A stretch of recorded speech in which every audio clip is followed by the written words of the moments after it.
Hi, today I'm going to take you through a very important as well as a very interesting subject called rural marketing.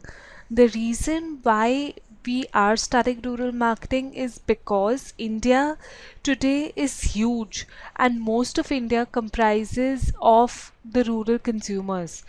Most of the people in India are residing in villages even today, and even though urban India is progressing, along with the urban counterparts, the rural counterparts are also progressing. There is tremendous scope and opportunities for most of the organizations in the corporate sector to venture into the rural market and come up with successful rural marketing strategies to tap that market, because it is an upcoming market, it is a growing market, and it requires a lot of things which the corporate can serve to. So let's first have a look at the syllabus for rural marketing. I'm going to take you through the first chapter, which will talk about the conceptual framework in rural marketing. Then we are going to talk about the rural market, an introduction to it and its segmentation. Then we'll talk about rural marketing research, how research is carried out in the rural markets. Then we'll talk about the rural consumer behavior, how it's different from the urban consumers. We're going to then talk about the rural marketing mix and the new product development. We're going to then do the product life cycle and brand management in the rural market. We're going to talk about rural retailing. We're going to see some marketing strategies for the Indian rural market.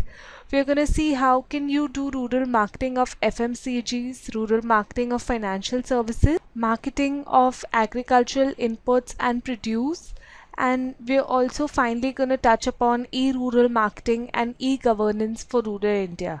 So now, since we are familiar with what the course structure for this subject is, let's go ahead and start the first chapter, which is rural marketing, a conceptual framework. Now, talking about rural marketing, what do we understand by the word rural? Now, there's no one single answer to this question, because there are different experts and different organizations that have different views, which give the term rural a different meaning altogether. So, rural is a group of people who are traditionalists in outlook, rooted in land, and who resist change. This is a kind of definition from the sociology point of view. So, what sociology says is a group of people who are very traditional in behavior, in outlook, who are rooted in the land. For them, land is everything. For them, they are very down to earth people. They don't like a lot of changes. That's nothing but rural. But if we talk about the census of India 2001, they say that rural is anything that is not urban.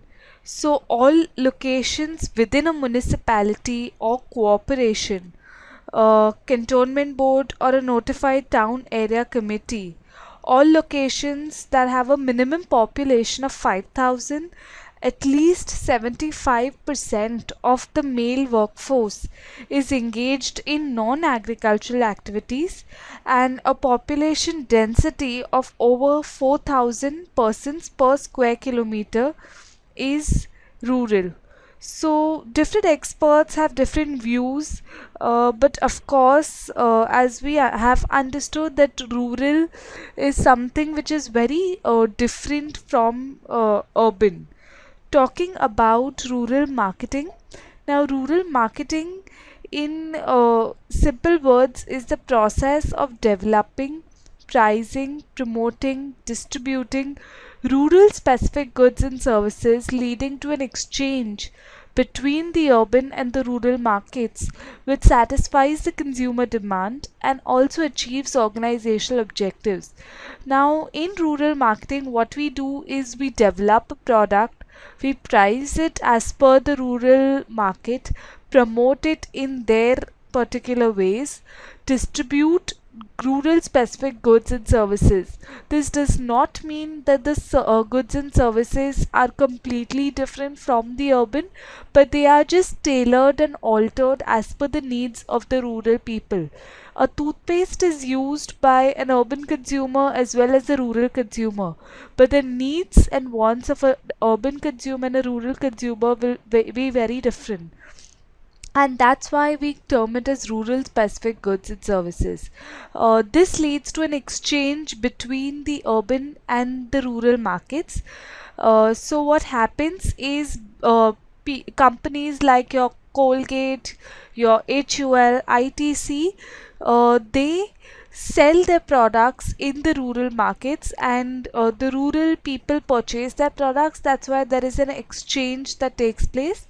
This satisfies the consumer demand, and it also achieves the organizational objectives of earning more profits and gaining market share in the rural areas. So you do nothing but you just plan and implement the marketing function for rural areas. So it's always a two-way process, where there are business activities involved, and the flow of goods is from the urban areas to the rural areas in case of manufactured goods. And when there is agricultural produce, the flow of goods is from the rural areas to the urban areas. Now, talking about the different phases of rural marketing, the first phase that we had seen was from independence to green revolution.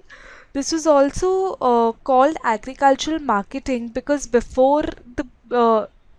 before the green revolution, everything that was spoken about was of agriculture. Rural India was seen as a market where the prime occupation of the people was agriculture. The major products that they sold, that was sold and that could be bought from them, was agricultural produce. The market was the rural market, which was the main source, and the target market was the urban market. But as we saw phase 2 coming in, where there was green, which is green revolution to pre-liberalization, what we saw is green revolution brought about a complete change altogether, and rural marketing now represented marketing of agricultural inputs in the rural markets and marketing of rural produce in the urban markets. So the source market was now the urban market, and the target market was now the rural market. In phase 3, which was post liberalization period in the 20th century, this was when actually rural marketing began. Here, the major products were the consumer durables, which were produced and consumed by the rural consumers. The source market became both urban and rural market, and the target market now was rural marketing. So, learning from its experiences after independence, the corporate world finally realized some solutions and approaches that would give results in the rural market. And if the organization wanted to actually tap the real potential of the rural market, they had to make long-term commitment with this market. So they came up with approaches and strategies that focused on not just selling the products and services, but also creating an environment so that they could make the people aware about the products and services and make them actually come and buy. This approach was successfully demonstrated by HUL's Project Shakti, ITC's E-Chopal, the Tara Hart, Amaron batteries, the Amaragaon campaign, etc. So the main objective of rural marketing that actually came was in the phase 4 of the 21st century. So all these things happened in the 21st century, which was nothing but developmental marketing, where you had all products and services. You had your banking services, you have your automobiles, You had internet services, everything coming in the rural market. You had channels like MTV, you had McDonald's for that matter, everything venturing in the rural market. So, the objective of rural marketing in the current phase, which is phase 4, is improvement in the quality of life by satisfying the needs and wants of the customers, not only by products and services, but by coming up with comprehensive and some very good solutions which would involve some interrelated products and services.